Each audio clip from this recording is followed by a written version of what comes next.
I'm just gonna get straight to it. MrBeast did an interview with Oompaville, and it was 2 hours long. If I sound like an AI, it's because I just woke up today, and, well, I just went straight to making this video. So my voice may sound quieter and more robotic because I woke up not even 5 minutes ago. And yes, I watched this 2-hour long interview, and it was not great. And I usually love Oompaville's content, but this interview just doesn't feel like it was conducted properly because he asked a lot of questions to MrBeast that I don't think anyone's ever wondered. But before we get into that, two things. First off, thank you to this guy right here. This user made an entire timestamped comment based off everything that happened and everything that was asked in this interview and dated it by who asked it and also just by answer. So if there's anything I didn't address or forgot about in this video, go check out the actual video by Oompaville and just look for this guy's comment. And second off, I haven't really been following the MrBeast and Dogpack situation on the channel anymore because too much was happening with it and I was enjoying the other content I was making. And I also want to say, after things have been happening and boiling over, I don't think Dogpack is the most worthy narrator because, while I do think he showed a lot of truths, I also think he isn't the best at what he's doing. I feel like he started this investigation with a good deed in mind, but after a while, it just kind of felt like he just wanted the views and I didn't really support what he was doing. After a while, when he went over to Rosanna Pansino's channel and then the way he was conducting himself, it didn't feel like he cared about this anymore. He kind of just seemed like he was reacting, going like, whoa, that happened. So yeah, as of recently, it became this whole thing of you can't trust Dogpack and you can't trust MrBeast. How Dogpack 404 handled this entire investigation, you know, around midway point was just not professional, and I think a lot of people have been calling it out, and rightfully so. But also, this interview didn't really change a lot for me on MrBeast. I still think that there were a lot of things he didn't address properly. I feel like there were a lot of questions Oompaville didn't ask or didn't phrase in the best light, so we didn't get the best response. But I will admit, MrBeast did give some good answers that actually kind of clear up some misconceptions. But for this video, I'm only going to go over my personal highlights. If you see something in here that you didn't know about or that you didn't get to hear about, go check out the comment on, you know, Oompaville's video and just see if it's there. But without any further ado, let's get straight into it. Please subscribe. It's free. Okay. There we go. I was not expecting that. Okay. This is like legal now. It is. I could go to jail. The first biggest question for me and a lot of people that I've spoken to over the last couple months is like, why were you so silent? Especially off the bat. Like, you did respond to the Ava Tyson stuff immediately, but like, you know, right after that, a bunch of other stuff came out, and Dawson's video, his first video, gained a bunch of traction. What was your reasoning for being so silent immediately? No, it's a great question to kick it off on. You actually kind of laid out the timeline there. The Ava stuff came out, and I put out that tweet. We hired the investigators to go look into it, and part of that investigation is they recommended that I not talk about drama or really do anything online because it might influence, you know, witnesses or any people they might interview or ex-employees. So it's a little unfortunate because I told them, okay, I'll wait till the investigation is over. And I believe that was literally like a week before the Dogpack video came out. And then truthfully, just in transparency, I've never done one of these like big investigations before. And in my head, it was gonna last like 2 or 3 weeks. It ended up taking a couple months, apparently combing through all the documents and doing all the interviews and everything. It just took way longer than I thought because I've never had to bring in a top tier law firm and a former federal prosecutor and let them, you know, do this really big thing. And so that kind of concluded a couple weeks ago when I put out the tweet of the follow-up. Yeah. Like, that was the day I got the conclusion of it. And I was like, okay, in transparency, I'll throw this out. So up until that point, it was, you know, I told Quinn Emanuel that, you know, to protect the integrity, I wouldn't do anything or engage in any of this drama. And then after that, yeah, like you said, a lot of stuff had come out between when the investigation started and when it ended. And I was just kind of like, whoa, I don't really know how to like hit this stuff. And I made like a little response video, but that's just kind of not my style, where I just kind of like put a lot of the information that I assume we're going to talk about here out. And it just felt weird. Yeah, I mean, truthfully, I've never been in a situation where people have thrown this much stuff at me, and I definitely could have handled it better. Like, I probably should have, like, the second I could have talked, like, I don't remember the exact date, 2 or 3 weeks ago when we put that report out, probably should have done something like this right then. If I could go back in time, I would. And yeah, that's kind of like the brain dump, and then here I am. Yeah, so I was gonna ask, you answered it towards the end, but like, do you regret that, obviously? Yeah, if I could go back in time, I would do what we're doing here, because I assume this is like the correct format. It's gonna be a little bit more free-flowing and natural, and I wouldn't have wasted so much time like trying to do a response. It's just not my thing. I like so much better or I'm assuming, I mean, we just started, but I think I'm gonna like so much better being asked the questions and answer it instead of just like sitting in a chair like this, answering it. It just feels a little more natural. I will say, I do think MrBeast's answer is actually really good here. But again, throughout the interview, there are a lot of things that I don't think were addressed properly or Oompaville asked properly. I understand Oompaville's a nice guy, but I feel like he should have gone way harsher with the questions and way harsher on the allegations that he was facing. I do also want to say that Oompaville touched on a lot of things that I don't think people were too concerned about because I don't feel like it needed to be 2 hours long. I will say a lot of the questions he asked are some things that some people might want to know about, but they are personally things that I wasn't too concerned about. I was more concerned about the bigger allegations going on. I also do just want to add in, MrBeast is gonna sue Dogpack for his videos. I chose not to go over that because it felt kind of obvious, but I still think that there are a lot of allegations that do need to be addressed, and I do think Dogpack had a lot of truth to his videos, but I can also see now that there's a lot of things that we did overlook at the time. For me personally, this didn't really change my perception of MrBeast after the situation too harshly. There are just a lot of allegations from me that I feel like I still don't have answers to, but he also did give some answers to some questions that I have been having. But I also do want to reiterate, the way Dogpack has been conducting his investigation as of late is something I don't condone, and I think it's something that a couple of YouTubers have talked about. I believe August the Duck and Mudahar made a good video on the situation, so you can go check their channels out if you want to hear more about that, because they had the same opinion as I did. But let's keep going. Can't criticize me. Like, there are things I deserve criticism for, and I'm sure we'll get to some of those things in here, but there are a lot of things that are just not true. And, you know, on those things, like, I mean, we'll just get to it throughout this because I'm sure you're gonna ask me the questions, but there's just a lot of disinformation that was easily proved wrong. Like the big one that, I mean, videos with tens of millions of views collectively, you know, claiming I called a guy Delaware because he committed a crime in Delaware. Like, you know, that is not true. His name was just Delaware. I didn't, you know, call him Delaware to make fun of him or anything. And, I mean, I'm sure you're gonna ask about it later, Yeah. but like, there's literally, he was in a video before I hired him working at Best Buy wearing a name tag that said Delaware. And like, that was public information. And like, you know, anyone could have saw that. And like, even during when that was like getting shared a lot a couple months ago, I even sent that to a couple of YouTubers. I was like, hey, just so you know, like, I didn't call him Delaware because of this messed up thing. Like, that was just his name and here's proof. And I guess I probably shouldn't say the name of the creators, but like one of them literally just said to me like, well, it's not really cool to like you or defend you right now, so I don't really care whether or not it's true, or I don't want to take the video down because then people are gonna think I'm controlled opposition. I was like, whoa. And then also like that same photo, are you gonna like throw some things on the screen for them? Definitely. Yeah, so throw it on the screen. That same photo, right after that second Dogpack video, started to get traction on Reddit and saying like, hey, this is a lie. Jimmy didn't call him Delaware to make fun of him, you know, committing a crime in Delaware. That's just his name. And it got taken down by the mods on r/YouTube drama. And that's when I realized like, oh, anytime there's a post proving like that I'm not evil, they were taking it down. So it was a little unfortunate too, because yeah, I wasn't saying anything. And then on Reddit, anytime something was proving that I wasn't evil or, you know, contrarian to what everyone was saying, they were suppressing it or censoring it, not trying to sound extreme. So you're saying it's like a echo chamber, which I mean, Reddit, r/YouTube drama is. Yeah, I know, but it's unfortunate when there's a post with 10,000 upvotes claiming something false about you, and then then a couple people are like, wait, that's not true, here's proof. And then they delete it every time. So then everyone's like, okay, well then that must be true, because they're also deleting the comments on that post that prove it's not. So then then it's just like, now, you know, again, I'm not trying to sound kind of leans a little bit into what we were talking before. This was back when it was just a couple of my friends from high school, my mom. My videos were getting bigger. I needed more help. And so I walked in, because I'm dumb. Like, I probably should have gone on some site and hired people who had production experience, but instead I walked into my local Best Buy and I just hired multiple people. Obviously, when I was a teenager, I didn't know what a background check was. And I just hired a couple people there that wanted to help me make videos. One of them was the person named Delaware. And no, I did not know he was a registered sex offender. There's a rumor that's gone around that said that he sat me and my mom down and told us. Obviously, I don't remember that happening. And when I read that tweet, the first thing I did was I called my mom and I was like, hey, this is like 7 or 8 years ago. Just put this in context. 7 or 8 years ago. Not indicative of my company today, but I was like, did this happen? Because someone's claiming this happened. My mom said, I would have literally quit or honestly probably shut the business down before I ever let my teenage son hire a registered sex offender knowingly, which I have a very protective mom. So, I mean, even if you don't believe me, you should at least believe that.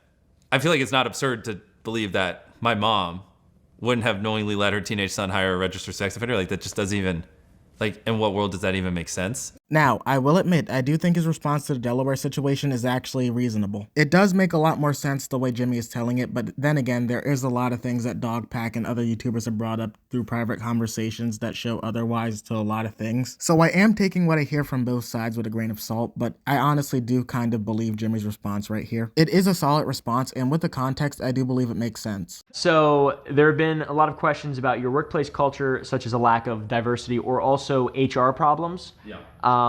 What, if anything, have you done to address these concerns? How have you handled it since information came out, and how do you plan on handling it in the future? Now, this is a complaint I've heard literally nobody ask about because I don't think I've heard a single person complain about MrBeast's workplace diversity. Personally, I was more concerned with the racism taking place in the workplace and the allegations going on about what was happening behind the scenes, such as the SA allegations, but I'm still including this because I think it's important. So we'll start with the diversity one. If I forget the HR one, just bring it up when I finish that one.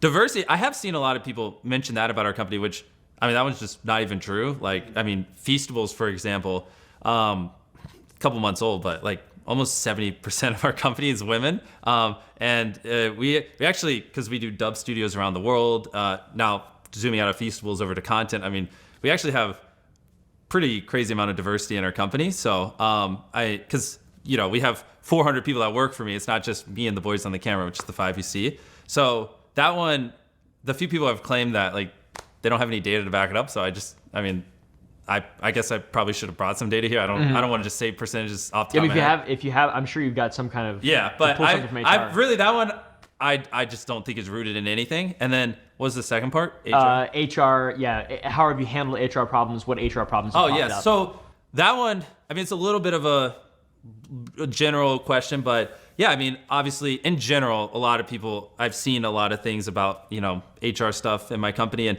I think one thing people don't have is just the context. Like, I think they think my channel is just like 5 people or 10 people or 20, whatever. Like, they don't realize the size of it. Like, specifically because our videos have gotten so big, I mean, I'm going to give a little range because depending on how many people we've hired in the last month, it's somewhere between like 250 or 300 people work at my production company, you know? So this is a big company. There's a lot of people. And then on top of that, when we do like bigger videos where we need to build big sets or whatever, sometimes we bring in hundreds of contractors. So there's a lot of people that work here. And like, I just want to blanketly say, like, companies at this size, like, you know, you can't ever guarantee that every interaction everyone's going to have is always going to be positive with each other. You know what I mean? That's just impossible. So I want to start off by just saying that because I don't want people to watch this and then like a year from now, like hear some rumor and be like, oh, Jimmy didn't learn. Like, any company of this size, there's always going to be some problem someone has. Now, having said that, I'm not trying to use it as like a blanket of like,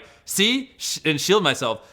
There are 2 things that are like someone in my position who runs a company like this is in control of. One is, you know, making sure we're not fostering anything inappropriate and, you know, allowing it. And then 2, when it inevitably happens, because it just will in a company my size. And I'm trying to be transparent here. Like, it's, you know, how do you respond to it? And then and the making sure you're not fostering it. Part of Quinn Emanuel, when we had them do their investigation, is I had them look at every system in my company. I had them talk to my employees and see if there's anything they could bring to Quinn Emanuel's attention that they could make me aware of. And I think it was in the report, is like we established an anonymous hotline because Quinn Emanuel was showing me data that like sometimes people don't feel comfortable talking to HR or their boss, and like if you have an anonymous hotline that goes to someone outside the company that can hear a complaint and then beam it into you without disclosing who it was, like you'll get more honest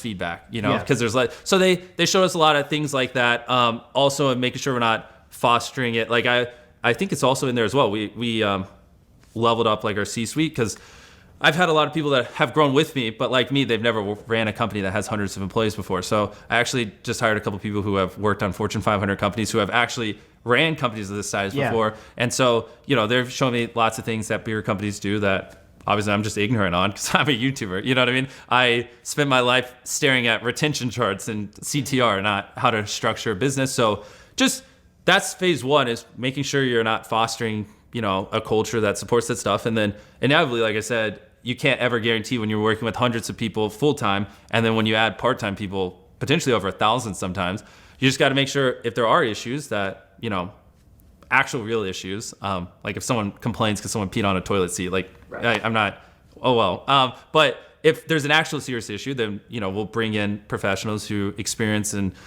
getting down to it, interview them, gather the information. I'll recuse myself. I don't want to be the arbiter of truth. And then, those experts who are experienced in handling those things, they'll tell me how to handle it. If they tell me to fire someone, I fire them. If they tell me to whatever, I'll do it. You know what I mean? I don't want to be the one who makes those decisions. So, and transparency, that's kind of, So I think this is one where a lot of YouTubers, people who have covered this type of thing, don't really understand that HR is a real living and breathing organism in business, and if you don't maintain it, it can become a problem for a normal business. But when your business is someone like you whose reputation is on the line, I also have a bunch of businesses. I've got 60 employees, and we have an HR department.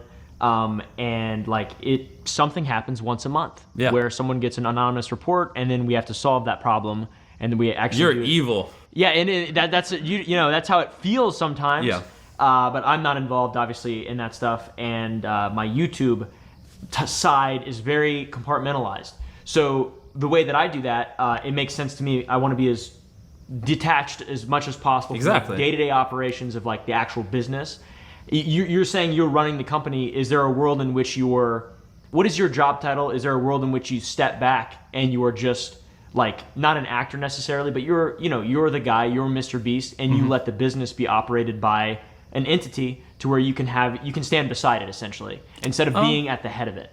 Now, the last thing I'm going to address in this video is the no doesn't mean no policy, because I think that's a really important one. A lot of the interview didn't stand out to me, so please be sure to check out the original video if there is a topic that you think I missed in this video. No doesn't mean no policy was, and why it was in the... Yes. So, yeah. So, it's funny, even the word policy, it's so when we started hiring more people, I wrote this little, I almost advice book just for a lot of employees, because I wasn't able to talk with people as much as I was early on.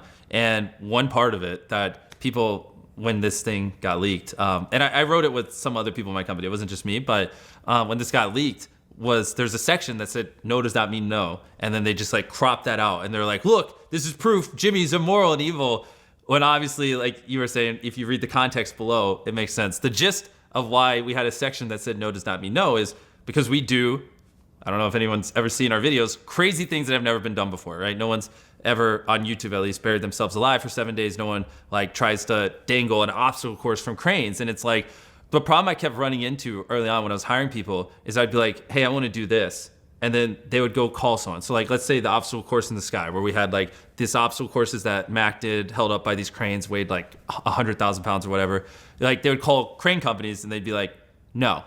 And then they'd be like, okay, hang up. And they'd come to me and they'd go, Jimmy, they said no, we can't do it. The video's not possible. And it's okay, well, of course they're gonna say no, because everything we do has never been done before. But ask them why. And obviously, if they don't be rude, but if they say no, just try to understand why, right? And a lot of times you'll have an instance where well, we can't get all the cranes at one time because we're renting them out. And it's okay, perfect. We respect that, but can I offer something before you actually hard say no? What if we went to the 2 or 3 other clients that day that were renting the cranes, we paid them 5 times the amount of money they paid to rent those cranes to just, rent them a week later. And let's just see. And then the company would usually be like, oh, you would do that? It's yeah, we want to work with you to find a solution to make your problem our problem and solve it. And then then a hard no will 50% of the time turn into, oh, well, yeah, actually we can do it if you're willing to spend a little extra money or whatever. So that was me trying to educate my employees on that. And somehow, well, I don't know, I'm not even going to say somehow, I know how. I mean, people who didn't care about the truth and just, wanted to spread disinformation and manipulate and lie to millions of people, which it worked, spun that into, I'm not even going to state the obvious, but which made no sense because the context for it was literally written right below it. But so those were just my highlights of what I thought was okay in the interview. Again, I don't think it was worth watching the whole 2 hours because a lot of my questions weren't answered, but maybe some of yours would be, so please be sure to check out the original video. Not a lot has changed for me personally, but I do feel like a lot of people had their opinions swayed, and I generally think that comes down to what you thought was important during the whole allegation situation. But anyway, that's all from me, and let me know what you think in the comments down below, and let me know if you think I missed anything or anything that you thought was important during this interview. Don't forget to leave a like and subscribe to the channel as it really helps me out, and I'll see you all in the next one. Later.